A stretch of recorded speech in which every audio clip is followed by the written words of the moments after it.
This year, I trekked in Nepal, which is home to some of the tallest mountains in the world. I wanted to photograph Mount Everest, Mount Ama Dablam, Nuptse, and the Gokyo Lakes. We traveled from Kathmandu to a small village called Ramechhap by road.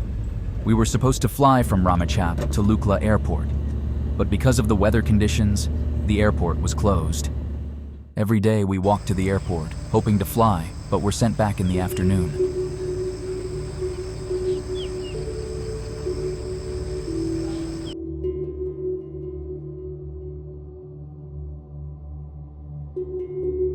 On the fifth day, the skies were clear enough for us to fly. We boarded the small 18-seater plane. We could see the remote villages and beautiful snow-clad mountains from the plane.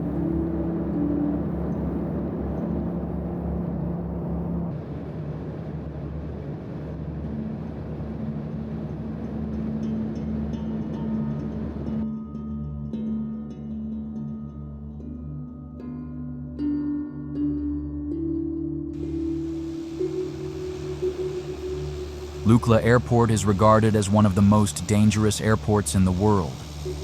The small 500-meter runway has a mountain on one side and a steep valley on the other, but the skillful pilot landed the plane safely.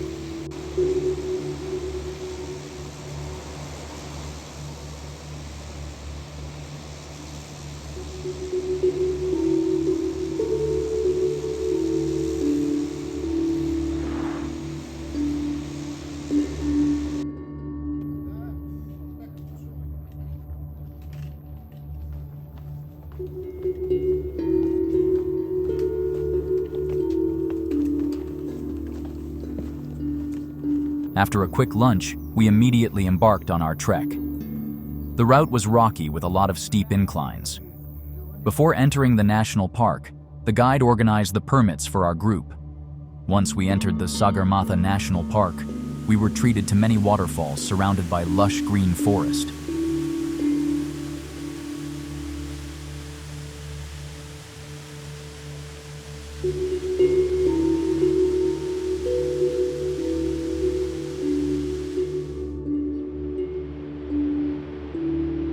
We then came across the Dingboche River.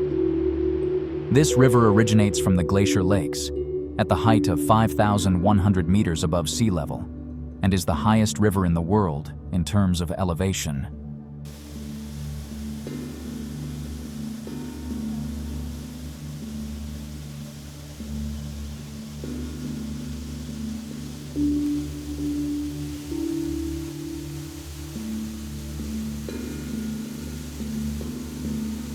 The road from Lukla onwards is not suitable for any vehicle, so all the grocery, gas cylinders, and even furniture is either carried by yaks and donkeys.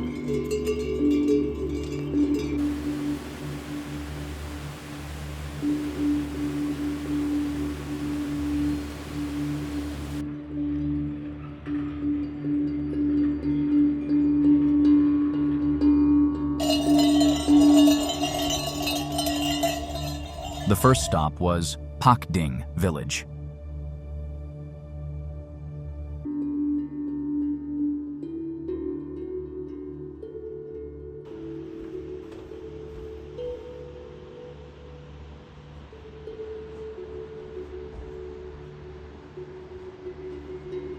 At night, I had the traditional dish of dal bhat. Dal bhat usually contains one spinach salad, one potato curry, and one dal. Next day, we started our hike to Namche Bazaar. We had no idea how difficult the second day is going to be. We had to climb 1,300 meters in one day.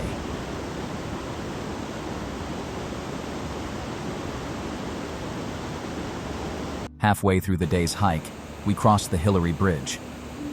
This newer and taller swing bridge is so high that the older lower bridge is now being used for bungee jumping.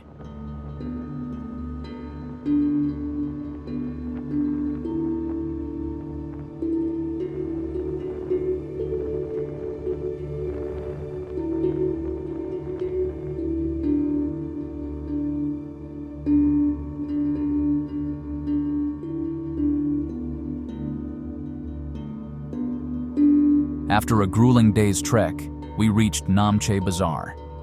Surrounded by tall mountains, this is a beautiful village 3,440 meters above sea level. As we arrived at our hotel, we encountered our first altitude sickness symptom. My room partner and I tried to charge both our phones using just one power point, and we could not see the second power point.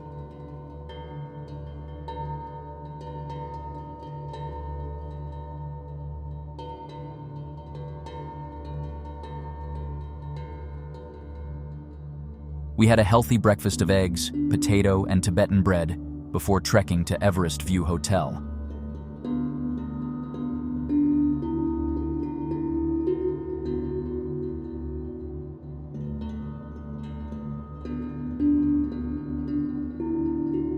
We saw the first glimpse of Everest and Lhotse from this viewpoint.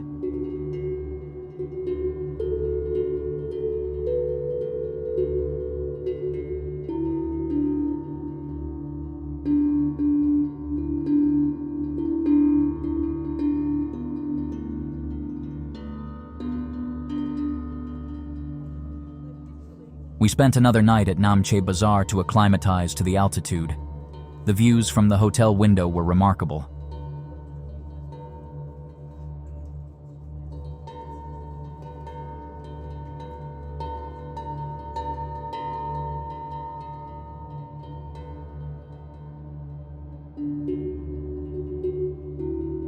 On our way to Dingboche, we came across many stupas. We could now see the beautiful Ama Dablam peak on our right, and Lhotse Mountain in the front.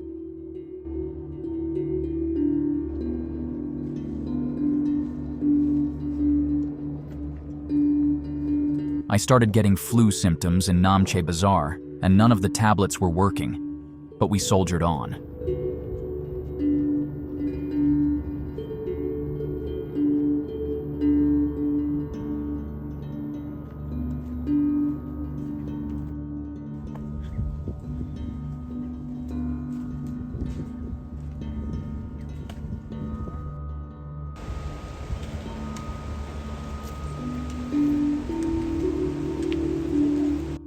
Along the way, we could see the majestic peak of Kangtega, known also as the Snow Saddle.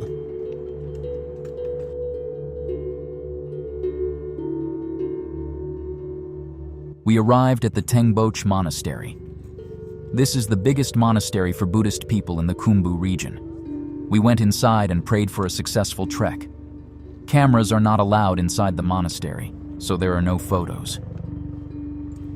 After spending a night at Dingboche, we started our hike to Dingboche village. The blue waters of Dingboche River and the changing views of Ama Dablam provided many opportunities for photography.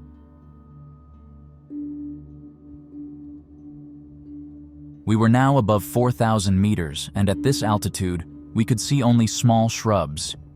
There was not a single tree.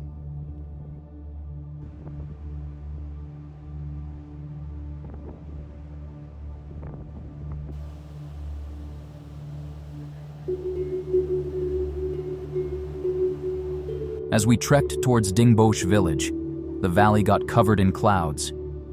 Through a small opening in the clouds, we could see the Dingboche village and Lhotse mountain.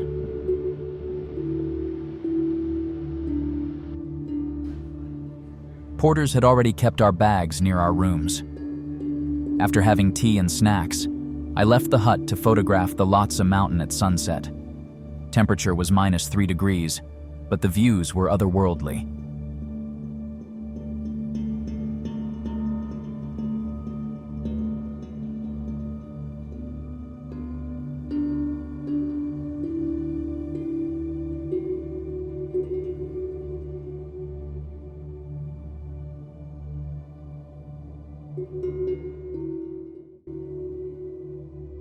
To acclimatize to elevation, we needed to trek high and sleep low.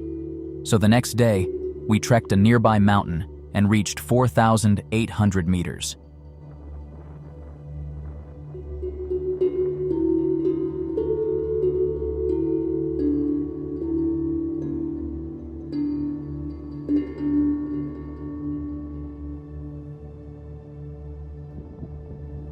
The views from the top were extraordinary.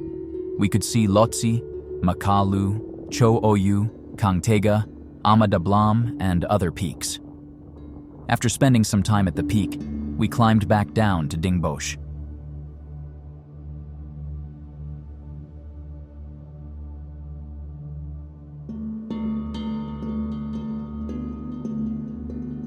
After a good night's rest, I woke up before sunrise and set up my camera to shoot the first rays of the sun, lighting the Dingboche mountain.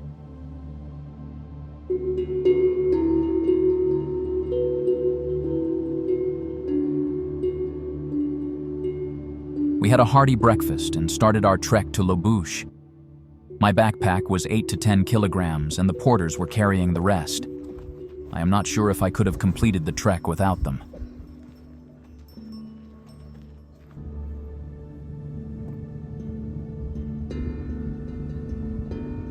On our way to Dingboche, we stopped at the Everest Memorial. This memorial is built by the relatives of mountaineers who have lost their lives while attempting to climb Mount Everest. It honors the climbers and also acts as a reminder of the challenges and risks involved in conquering the world's highest peak.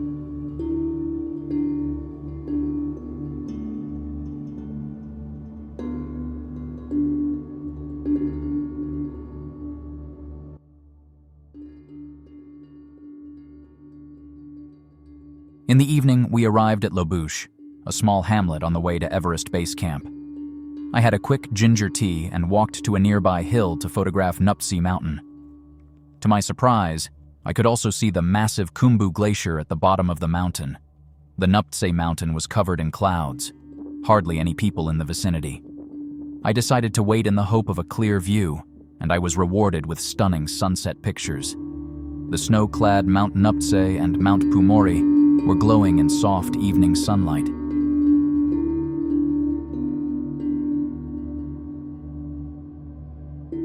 The night in Dingboche was freezing cold.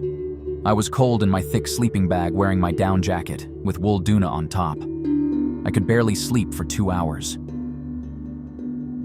Next day we had breakfast before sunrise and marched towards Gorakshep. The majestic sight of Mount Pumori kept us motivated.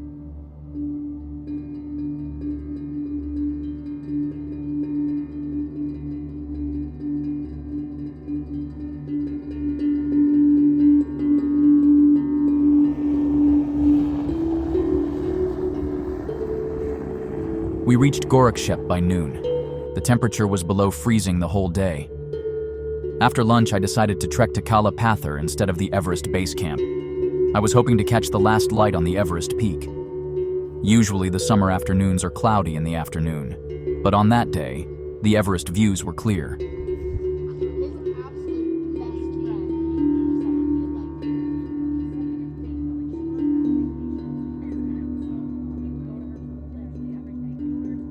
The trek to Kala Patthar from Gorakshep village was hard. I took breaks after every 100 meters. I was now at around 5,500 meters. At a distance, I could see another face of the beautiful Ama Dablam mountain. At sunset, the entire valley was in the shadows of the tall peaks. Eventually, all other peaks were in the shadows, all but one, Everest.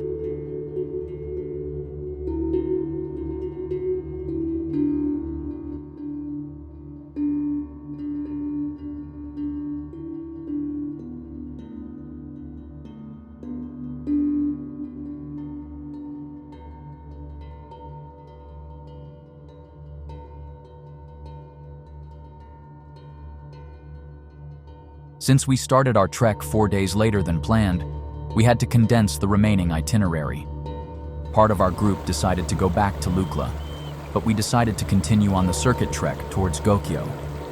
Next day morning, we left Gorakshep towards Zongla. After passing Dingboche, we left the traditional EBC trail and started hiking towards Chola Pass. On our way, we saw Chola Lake and Dingboche Peak.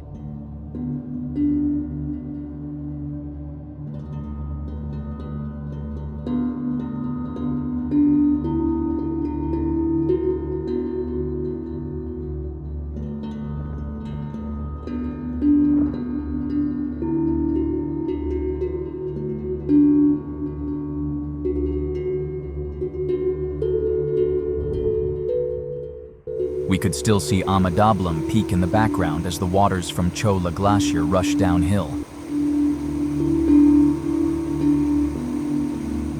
The tea house was basic, but the views were stunning, and the food was delicious. We had an early breakfast and started our ascent to Chola Pass before sunrise. This was going to be a really long day, as we were going to skip the stopover at Dragnak and trek all the way up to Gokyo.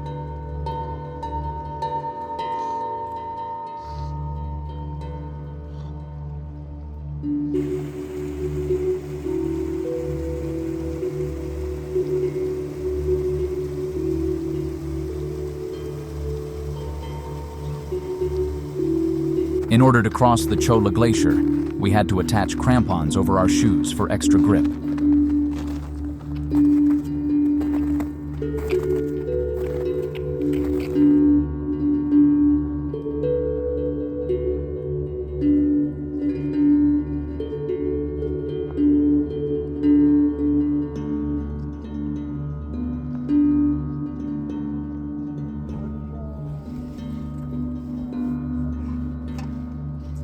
At 9 a.m., we reached Chola Pass and were treated with spectacular views of snow-clad mountains on either side.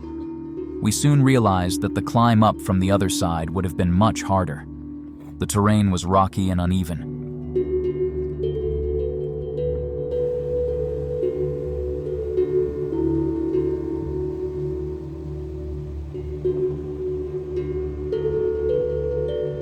We arrived at Dragnak for lunch. They boil their water using solar power, low-tech but effective. After a quick lunch, we started trekking towards Gokyo. As soon as we came across the Nozumpa Glacier, we realized that crossing this last 2 kilometers is going to take the whole afternoon. There were massive glacial lakes right next to the very narrow paths.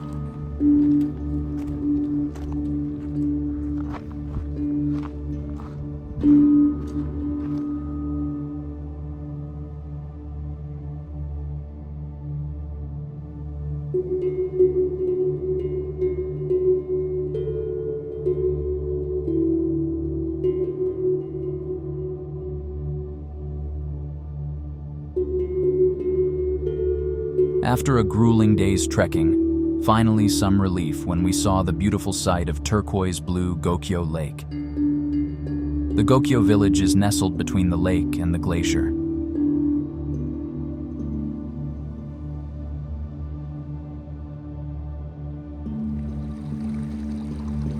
Watching the golden sunrise above the Gokyo Lakes was definitely a highlight of the whole trip.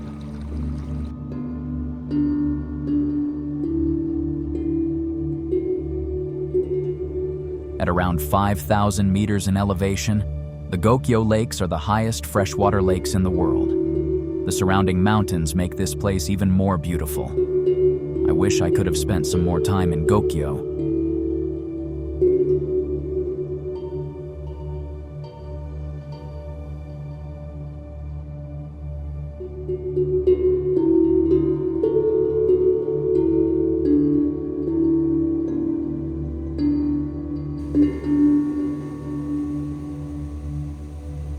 The next stop was directly at Dole.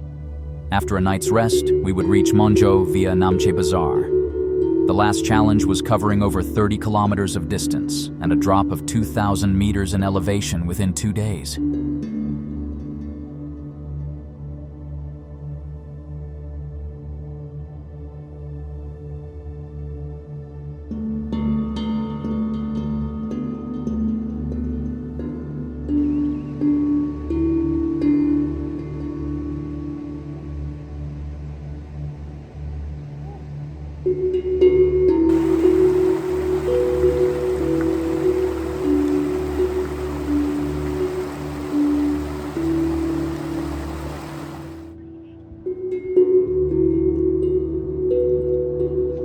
After enjoying the beautiful views of Monjo, we trekked another 12 kilometers to Lukla to fly home. This time we only had to wait 1 day before we could fly. This was the hardest but most rewarding trek of my life. I hope you enjoyed this journey through the majestic Himalayan mountains.